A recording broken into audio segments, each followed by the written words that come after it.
আমি মনে করি সে অত্যন্ত নিন্দনীয় কাজ করেছেন এবং ঘৃণ্য কাজ করেছেন। এই কাজের জন্য আমরা চাই সর্বোচ্চ তার শাস্তি হোক। কেননা যদি আবুল সরকারকে এই কাজে শাস্তি দেওয়া হয় তাহলে পরবর্তীতে আর নতুন কোনো আবুল এই ধরনের ধৃষ্টতা দেখানোর কোনো সুযোগ বা সাহস পাবে না। সম্মানিত ভিউয়ার্স, আসসালামু আলাইকুম। আমি আব্দুল মজিদ আপনাদের মাঝে উপস্থিত হলাম আরও একটি সমসাময়িক বিষয় নিয়ে আলোচনা করার জন্য। তো আজকে যে বিষয়টি নিয়ে আলোচনা করব একটু পরে আমি আপনাদেরকে জানিয়ে দিচ্ছি, কিন্তু এই যে বিষয়টা, সেই বিষয়টা কবে ঘটেছিল সেটা নিয়ে একটু আলোচনা করি। সেটা হচ্ছে, বিষয়টা ঘটেছিল 4 নভেম্বর 2025 এবং এটি ঘটেছিল মানিকগঞ্জ জেলার ঘিওর উপজেলায় একটি পালা গানের যে আসর, সেই আসরে এই ঘটনাটি ঘটেছিল। তো ওই আসরে আপনার গান পরিবেশনের জন্য অতিথি শিল্পী ছিলেন বাউল সঙ্গীত শিল্পী আবুল সরকার। তো তিনি ওই গানের অনুষ্ঠানে কিছু স্পর্শকাতর বেদনাদায়ক কথা বলেছিলেন, ধর্মকে নিয়ে, স্রষ্টাকে নিয়ে, অর্থাৎ মহান আল্লাহকে নিয়ে এবং ইসলাম ধর্মকে নিয়ে কটূক্তিপূর্ণ, কুরুচিপূর্ণ কিছু কথাবার্তা বলেছিলেন, যে ঘটনার পরিপ্রেক্ষিতে অত্র অঞ্চল এবং গোটা দেশব্যাপী একটি সমালোচনা ঝড় বয়ে যায়। বর্তমানে আবুল সরকার জেলে বন্দী আছেন। তো তিনি আসলে কি বলেছিলেন সেটা আমাদের আগে জানা উচিত এবং পরিষ্কার হওয়া উচিত। তো আমরা আগে ভিডিওটা দেখে আসি। আল্লাহর কথার কোনো গুয়া মাথা আমি কিছু পাই না। মাথা কোনটা গোয়া কোনটা এটা আমি পাই না। কেন পাই না? এই যে একটা কথা বলছে, আওয়ালু মা খালাকুল্লাহে ইশক,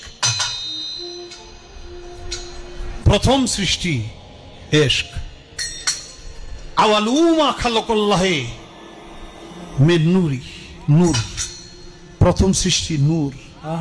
আওয়ালু মা খালাকুল্লাহে আরশ, প্রথম সৃষ্টি আমার আরশ। দেখেন, আওয়ালু মা খালাকুল্লাহে রূহ, প্রথম সৃষ্টি আমার রূহ। কয়টা হয়েছে? এক মুখ হয়েছে, দুই কথা কয়। হ্যাঁ, মুখ কয় না হুক কয়? এক মুখে দুই কথা কইলে হ্যাঁ মুখ থাকে, হ্যাঁ তো মুখ থাকে না, তো হুক হয়ে যায়। আল্লাহ যে কইল প্রথম সৃষ্টি আমার ইশক, প্রথম সৃষ্টি আবার কয় আমার আরশ, প্রথম সৃষ্টি আবার কয় নূর, প্রথম সৃষ্টি আবার কয় রূহ। আল্লাহ এক মুখে যে এত কথা কয়, আল্লাহর মুখ কয়টা? খালি কয়টা না, ওটা মুখ না হুক, এটাও আমার জানা দরকার। এখন আসি মূল আলোচনায়। আবুল সরকার 4 নভেম্বর এই কথাগুলো বললেন ইসলাম ধর্মকে নিয়ে এবং আমাদের মহান রাব্বুল আলামিন সৃষ্টিকর্তাকে নিয়ে। তো উনি যে কথাগুলো বলেছেন, হয়তোবা এই কথার পুরো ভিডিও আমাদের কাছে নেই বা আমরা হয়তো শুনিনি, দেখিনি। তার যিনি সহকারী রাজু সরকার, উনি বলেছেন যে তিনি স্রষ্টাকে নিয়ে বা ধর্মকে নিয়ে কোনো কটূক্তি করেননি। আচ্ছা, এটা আইনের ব্যাপার, আদালতের ব্যাপার। তার পুরো বক্তব্য শ্রবণ করবেন, দেখবেন, অ্যানালাইসিস করবেন, তারপরে সিদ্ধান্ত নেবেন তার কি সাজা হয়।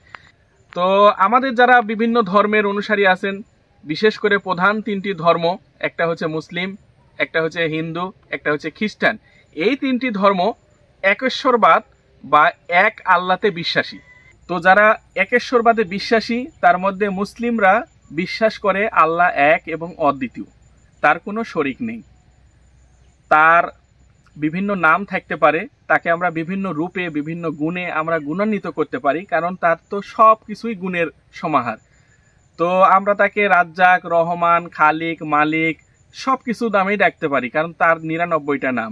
তেমনিভাবে হিন্দুরা আল্লাহকে ডাকে তারা ভগবান অথবা ঈশ্বর অথবা ব্রহ্ম। যারা খ্রিস্টান একেশ্বরবাদে বিশ্বাসী, তারা আল্লাহকে ডাকে হচ্ছে ফাদার অথবা লর্ড অথবা থিওস অথবা ঈশ্বর ইত্যাদি। কিন্তু যারা বৌদ্ধ ধর্মের অনুসারী, তারা তো একেশ্বরবাদে বিশ্বাসী না। তারা মনে করে না যে মানুষ যেহেতু সৃষ্টির সেরা জীব, এই জীব কেন ভরণ পোষণের জন্য, জীবনযাপনের জন্য ঈশ্বরের কাছে মুখাপেক্ষী হয়ে থাকবে। তারা মনে করে যে কর্ম দ্বারাই সবকিছু অর্জন করা সম্ভব, এজন্য তারা কাজের উপর বিশ্বাসী এবং কাজ দিয়েই সবকিছু তারা সম্ভব করে নেয়। তো যে ধর্মে বিশ্বাসী হন না কেন, কোনো ধর্মের কোনো মহামানব কিন্তু স্রষ্টাকে কটাক্ষ করে গালি দিয়ে কোনো কথা কিন্তু বলেননি। তারা সবসময় স্রষ্টার প্রশংসা নিয়েই কথা বলছেন।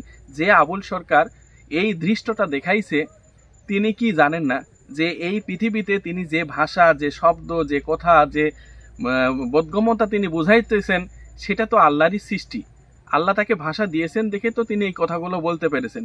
তাহলে যে আল্লাহ তাকে সৃষ্টি করলো, যে আল্লাহ তাকে রিজিক দিল, যে আল্লাহ তাকে মুসলমান হিসেবে আত্মপ্রকাশ করালো, ঠিক সেই আল্লাহ বা সেই স্রষ্টার বিরুদ্ধে কিভাবে কথা বলে একটা মানুষ? বাউলেরা বা শিল্পীরা গান গায় মূলত স্রষ্টাকে নিয়ে অথবা সৃষ্টিকে নিয়ে, এবং দুইটারই কিন্তু প্রশংসা স্বরূপ গান গায়। কিন্তু বাউল শিল্পী আবুল, উনি কিভাবে এই কথাগুলো বলতে পারলেন? যে কথাগুলো, যে শব্দগুলো অত্যন্ত অশ্লীল, যে কোনো মুসলিমকে, যে কোনো মানুষকে এটা কিন্তু হৃদয়ে আঘাত করবে। কারণ আমরা ধর্মপ্রাণ মুসল্লি, আমাদের স্পর্শকাতর জায়গা হচ্ছে আমাদের স্রষ্টা, আমাদের রাসূল। এই দুইটা সত্তাকে নিয়ে যদি কেউ কুরুচিপূর্ণ মন্তব্য করে, আমাদের হৃদয়ে রক্তক্ষরণ হয়, আঘাত করে, আমরা কিন্তু স্থির থাকতে পারি না। ঠিক তেমনি ভাবে উনি ওই অঞ্চলের কিন্তু একজন জ্ঞানী মানুষ হিসেবে তাকে জানতো, কিন্তু উনি এই কথাগুলো কিভাবে বললেন? হ্যাঁ, ভাষা তো আল্লাহরই সৃষ্টি, উনি কিভাবে সেই সৃষ্টির, সেই স্রষ্টার নিন্দা করলেন, এরকম কুরুচিপূর্ণ মন্তব্য করলেন, যার পরিপ্রেক্ষিতে গোটা দেশ উত্তাল হয়ে গেল এবং তার বিচারের জন্য ধর্মপ্রাণ সাধারণ মুসল্লিরা রাস্তায় নেমে আসলো। আমি মনে করি সে অত্যন্ত নিন্দনীয় কাজ করেছেন এবং ঘৃণ্য কাজ করেছেন। এই কাজের জন্য আমরা চাই সর্বোচ্চ তার শাস্তি হোক। কেননা যদি আবুল সরকারকে এই কাজে শাস্তি দেওয়া হয়, তাহলে পরবর্তীতে আর নতুন কোনো আবুল এই ধরনের ধৃষ্টতা দেখানোর কোনো সুযোগ বা সাহস পাবে না।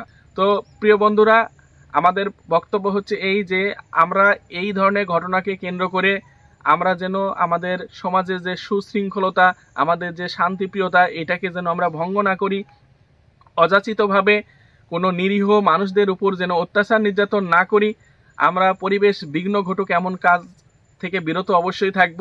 এই ঘটনা যেন পরবর্তীতে আর না ঘটে, প্রশাসন থেকে শুরু করে সবাই এটার যথাযথ পদক্ষেপ গ্রহণ করবেন।